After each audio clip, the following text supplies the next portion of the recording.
മറ്റു വാർത്തയിലേക്ക് പോയാൽ പൗരത്വ ഭേദഗതി നിയമത്തിനെതിരെ കേരള സർക്കാരും നിയമ നടപടിക്ക് എന്നുള്ളതാണ്. കാരണം നേരത്തെ മുസ്ലിം ലീഗ് അടക്കം ഈ വിഷയത്തിൽ കക്ഷി ചേർന്നിരുന്ന നിയമ നടപടിയായി മുന്നോട്ട് പോയ പശ്ചാത്തലമൊക്കെ നമ്മൾ കണ്ടതാണ്. സുപ്രീം കോടതിയിൽ ഹർജി ഫയൽ ചെയ്യാനാണ് ഇപ്പോൾ ഏറ്റവും പുതിയ നീക്കം. ഇന്നു ചേർന്ന മന്ത്രിസഭാ യോഗത്തിൻ്റെതാണ് ഈ തീരുമാനം എന്നും മനസ്സിലാകുന്നു. സംസ്ഥാനത്ത് CAA നടപ്പിലാക്കില്ല എന്ന് നേരത്തെ തന്നെ ഇതുമായി ബന്ധപ്പെട്ട് മുഖ്യമന്ത്രി അടക്കം അഭിപ്രായം പ്രകടിപ്പിച്ചത് നമ്മൾ കണ്ടതാണ്. പ്രതിഷേധവും തുടരുന്നുണ്ട്. കോൺഗ്രസിന്റെ രാജ്ഭവൻ മാർച്ച് ഇപ്പോഴും തുടരുന്നുണ്ട്. മുസ്ലിം ലീഗും DYFIയും ഇതിനോടകം സുപ്രീം കോടതിയിൽ ഹർജി ഫയൽ ചെയ്തിട്ടുണ്ട്. ഇതിനിടെ പൗരത്വ നിയമത്തിനെതിരെ കഴിഞ്ഞ ദിവസം യൂത്ത് കോൺഗ്രസ് നടത്തിയ മാർച്ചിനെതിരെ മ്യൂസിയം പോലീസ് കേസെടുത്തതും ഇന്ന് വലിയ വാർത്തയായി. PT ബൽറാം ഉൾപ്പെടെയുള്ള അവർ ഈ വിഷയത്തിൽ പ്രതികളാണ്. TJ സജിത്തും VV വിനോദും ഏറ്റവും പുതിയ വിവരങ്ങൾ പങ്കുവെക്കും. ആദ്യം സജിത്തിലേക്ക് ഒന്ന് പോകണം. സജിത്ത്, ഈ സംസ്ഥാന സർക്കാരും നിയമ നടപടിയിലേക്ക് കടക്കുന്നു എന്നുള്ളതാണ് ഇതിൻ്റെ ഏറ്റവും പ്രധാനപ്പെട്ട കാര്യം. നമുക്കറിയാം, നേരത്തെ മുസ്ലിം ലീഗ് ഇതിന് ആദ്യഘട്ടത്തിൽ തന്നെ നിയമപോരാട്ടം ആ കേസ് കോടതിയിൽ നടക്കുകയാണ്. DYFIയും നിയമപോരാട്ടത്തിൽ ഒരുങ്ങുകയാണ്. സർക്കാർ കൂടി നിയമസഭ പ്രമേയം പാസാക്കിയതാണ് ഇതിനെതിരെ. സർക്കാർ കൂടി ഈ നിയമപോരാട്ടത്തിന് ഒരുങ്ങുമ്പോൾ ഇതിൻ്റെ എന്താണ് പ്രതീക്ഷിക്കേണ്ടത് സർക്കാരിൻ്റെ ഭാഗത്തു നിന്ന്? ഒപ്പം ഗൗരവമായി ഈ വിഷയത്തെ കാണുന്നു എന്നതും വ്യക്തമാവുകയാണ്. രഞ്ജിത്ത്, പ്രതീക്ഷിച്ച ഒരു നീക്കമാണ് സർക്കാരിൻ്റെ ഭാഗത്തു നിന്നും ഉണ്ടാവുന്നത്. കാരണം ഈ പൗരത്വ ഭേദഗതിക്കെതിരെ സംസ്ഥാനത്ത് ഇടതുമുന്നണിയുടെയും സർക്കാരിൻ്റെയും ഒക്കെ ഒരു പൊതു നിലപാട് അങ്ങനെയാണ്. മുഖ്യമന്ത്രി തന്നെ വ്യക്തമാക്കിയിരുന്നു, ഒരു കാരണവശാലും സംസ്ഥാനത്ത് ഇത് നടപ്പിലാക്കാൻ അനുവദിക്കില്ല. ആ ഒരു ഉറപ്പ് മുഖ്യമന്ത്രി ഈ വിജ്ഞാപനം പുറത്തിറങ്ങിയപ്പോൾ തന്നെ പങ്കുവച്ചതാണ്. ഇന്ന് മന്ത്രിസഭാ യോഗമുണ്ടായിരുന്നു. മന്ത്രിസഭാ യോഗമാണ് സുപ്രീം കോടതിയിൽ നിയമപോരാട്ടം ഔദ്യോഗികമായി തന്നെ നടത്താനുള്ള തീരുമാനമുണ്ടായിരിക്കുന്നത്. ഇതിൻ്റെ അർത്ഥം രാഷ്ട്രീയമായി നേരിടുന്നതിനോടൊപ്പം നിയമപരമായി നേരിടാൻ സംസ്ഥാന സർക്കാർ കൂടി ഒരു ഔദ്യോഗിക മുഖമായി തന്നെ മുന്നോട്ട് വരുന്നു എന്നതാണ്.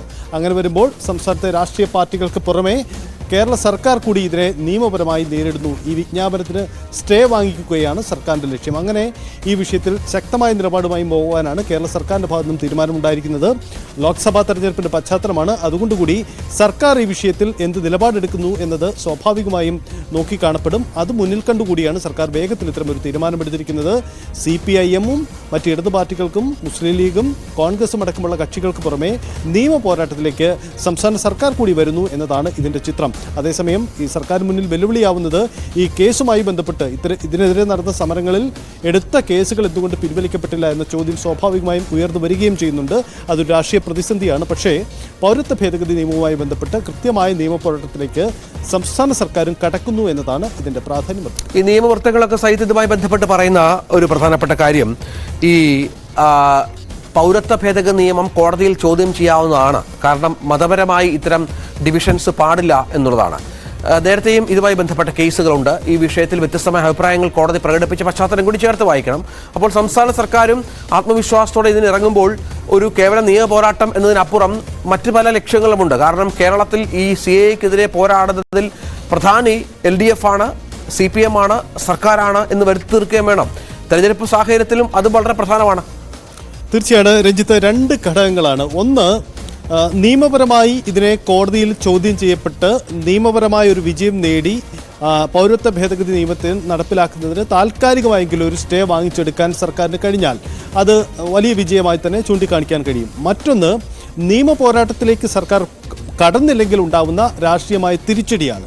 അതുകൂടി മുന്നിൽ കണ്ടുകൊണ്ടാണ് ഇത്തരമൊരു നീക്കത്തിലേക്ക് വരുന്നത്. ഈ രണ്ട് ഘടകങ്ങളുമുണ്ട്. ഒന്ന്, കോടതിയിൽ നിന്ന് അനുകൂലമായോ പ്രതികൂലമായോ തീരുമാനം ഉണ്ടായെങ്കിൽ കൂടിയും ഈ വിഷയത്തിൽ നിയമ പോരാട്ടത്തിലേക്ക് കടക്കേണ്ടത് ഒരു രാഷ്ട്രീയ പശ്ചാത്തലം സംസ്ഥാനത്തുണ്ട്. അതുകൊണ്ട് കൂടിയാണ് ഇത്തരമൊരു നീക്കമുണ്ടാവുന്നത്. ഒരു കാര്യം കൂടിയുണ്ട്, ഈ പൗരത്വ ഭേദഗതി നിയമം പ്രായോഗിക തലത്തിൽ കേരളത്തെ ബാധിക്കുന്ന ഒരു സംസ്ഥാനമല്ല. എന്നിട്ടുകൂടി കേരളം ഇത്തരമൊരു നീക്കം നടക്കുന്നത് ലോക്സഭാ തെരഞ്ഞെടുപ്പ് പശ്ചാത്തലം കൂടിയുണ്ട്. അതുകൂടി മുന്നിൽ കണ്ടുകൊണ്ടാണ് വേഗത്തിലുള്ള തീരുമാനങ്ങളും നടപടിക്രമങ്ങളും ഉണ്ടാവുന്നത്. അതാണ് സാഹചര്യം. ഏതായാലും സംസ്ഥാന സർക്കാർ കൂടി നിയമ പോരാട്ടത്തിന് ഈ വിഷയത്തിൽ ഒരുങ്ങുന്നു എന്നത് നിർണായകമാണ്. സജിത്ത് പറഞ്ഞതുപോലെ കേരളത്തെ ബാധിക്കുന്ന ഒരു വലിയ വിഷയമല്ല CAA.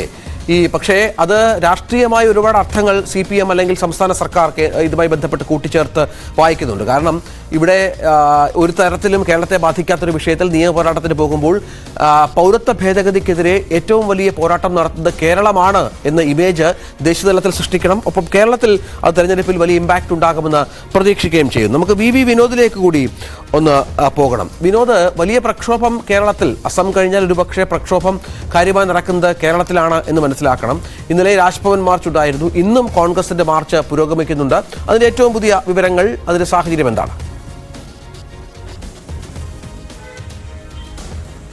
രഞ്ജിത്ത്, അസമിൽ ഏതാണ്ട് 10 ലക്ഷത്തോളം പേരെ നേരിട്ട് ബാധിക്കുന്ന ഒരു വിഷയമാണ്. ആ നിലയ്ക്കാണ് ആശങ്ക നിലനിൽക്കുന്നത്.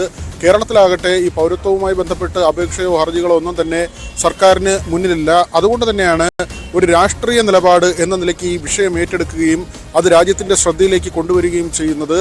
LDFും UDFും ഒരേ രീതിയിൽ തന്നെ ഒരേ ആവേശത്തോടു കൂടി അല്ലെങ്കിൽ കൃത്യമായി തങ്ങളുടെ നിലപാട് ഈ നിയമത്തിന് എതിരാണ് എന്ന ഒരു സന്ദേശം നൽകിക്കൊണ്ട് തന്നെയാണ് സമരപരിപാടികളുമായി മുന്നോട്ട് പോകുന്നത്. അതേസമയം നമ്മൾ ഏറ്റവും ശ്രദ്ധേയമായി കാണേണ്ടത് ഈ നിയമത്തെ LDFും UDFും ഒരുപോലെ എതിർക്കുമ്പോൾ തന്നെ പരസ്പരം പോരടിക്കുന്നുണ്ട്, ആരോപണങ്ങൾ ഉന്നയിക്കുന്നുണ്ട്. ആത്മാർത്ഥത ഇല്ലാത്ത നിലപാടാണ് സർക്കാരിനെന്ന് പ്രതിപക്ഷം പറയുന്നു. നേരത്തെ തന്നെ ഈ നിയമം വന്ന സമയത്തെടുത്ത കേസുകളുണ്ട്. ആ കേസിൽ അക്രമ സ്വഭാവമില്ലാത്ത കേസുകൾ പിൻവലിക്കുമെന്ന് പറഞ്ഞിരുന്നു. എന്നാൽ ഒരു കേസ് പോലും പിൻവലിച്ചിട്ടില്ല. ഇപ്പോഴും 100 കണക്കിന് കേസുകളിൽപ്പെട്ട് ആളുകൾ കോടതി കയറി ഇറങ്ങുകയാണെന്നാണ് പ്രതിപക്ഷ നേതാവ് ഉൾപ്പെടെയുള്ളവർ ആരോപിക്കുന്നത്. പി രാജീവ് ഇതിന് മറുപടി നൽകിയിട്ടുണ്ട്. മുദ്രാവാക്യം നോക്കിയല്ല കേസുകൾ എടുക്കുന്നത്. ഇപ്പോൾ ഇക്കാര്യം പറയുന്നത് വിഷയം മാറ്റിവിടാനാണ്, വഴിതിരിച്ചുവിടാനാണ്. നിയമപരമായ നടപടികൾ അതിൻ്റെ വഴിക്ക് പോകുമ്പോൾ RSSും സംഘപരിവാറും ഇംഗ്ലീഷിൽ പറയുന്നതിൻ്റെ പരിഭാഷ അത് മലയാളത്തിൽ പ്രതിപക്ഷം പറയുന്നു എന്ന കാര്യം പി രാജീവ് പറയുന്നു. സർക്കാരിൻ്റെ ഭാഗമായി അത്തരമൊരു നിലപാട് മന്ത്രി എടുക്കുന്നു. മാത്രവുമല്ല, DYFI നേരത്തെ തന്നെ ഹർജി കൊടുത്തിട്ടുണ്ട്. മുസ്ലിം ലീഗ് കോടതിയെ സമീപിച്ചിട്ടുണ്ട്. ഇതിന് പുറമെയാണ് സർക്കാർ തന്നെ നേരിട്ട് കോടതിയെ സമീപിക്കാൻ തീരുമാനിക്കുന്നത്. നേരത്തെ സജിത്ത് സൂചിപ്പിച്ചതുപോലെ തിരഞ്ഞെടുപ്പ് കാലമാണ്. അതിൻ്റെ ഒരു ലക്ഷ്യം കൂടി ഇതിലുണ്ട്. മുസ്ലിം പ്രീണനം സർക്കാർ നടത്തുന്നുവെന്ന് MM ഹസൻ ആരോപിക്കുന്നു. ഇതൊന്നും നമുക്ക് ഒറ്റ നോട്ടത്തിലോ ഒറ്റ വരിയിലോ പറഞ്ഞു പോകാൻ കഴിയുന്ന കാര്യങ്ങളല്ല. തിരഞ്ഞെടുപ്പ് രാഷ്ട്രീയവുമായി ചേർത്ത് വെക്കേണ്ട കാര്യങ്ങൾ തന്നെയാണ്. നിയമത്തിനെതിരെ LDFും UDFും ഒരേ സ്വരത്തിൽ എതിർത്ത് നിൽക്കുമ്പോൾ പരസ്പരം ഇവർ പോരടിച്ച് കൂടി നിൽക്കുന്നുണ്ട്. അത് തിരഞ്ഞെടുപ്പ് മുന്നിൽ കണ്ടുകൊണ്ട് തന്നെയാണ് രഞ്ജിത്ത്. ഏതായാലും യോജിച്ച പ്രക്ഷോഭത്തിന് തയ്യാറല്ല എന്ന് ലീഗും വ്യക്തമാക്കിയ സാഹചര്യമുണ്ട്. ഇപ്പൊ എല്ലാവരും പ്രക്ഷോഭത്തിൽ ഇറങ്ങുന്നത് നല്ലതാണ് എന്നാണ്, ഒരേ ലക്ഷ്യമാണല്ലോ എന്ന് പറഞ്ഞു വെക്കുന്ന ലീഗിന്റെ വാർത്താ സമ്മേളനവും കുഞ്ഞാലിക്കുട്ടിയുടെ വാർത്താ സമ്മേളനവും നമ്മൾ കണ്ടു. ഏതായാലും കേരളത്തിന്റെ രാഷ്ട്രീയ സാഹചര്യത്തെ ഒരു തരത്തിലും ബാധിക്കാത്ത, സാമൂഹ്യ സാഹചര്യത്തെ ഒരു തരത്തിലും ബാധിക്കാത്ത ഒരു വിഷയമായിട്ട് കൂടി എന്തുകൊണ്ട് ഇത്ര വലിയ പ്രക്ഷോഭം ഈ രണ്ട് മുന്നണികളും നടത്തുന്നു എന്നത് പ്രധാനമാണ്. അത് മറ്റൊന്നുമല്ല, തെരഞ്ഞെടുപ്പ് കാലമാണ്. അത് സ്വാഭാവികമായും ആരാണ് ഈ പ്രക്ഷോഭത്തിൽ മുന്നിൽ എന്നുള്ളത് ജനങ്ങളുടെ മുന്നിൽ തെളിയിച്ചേ പറ്റൂ.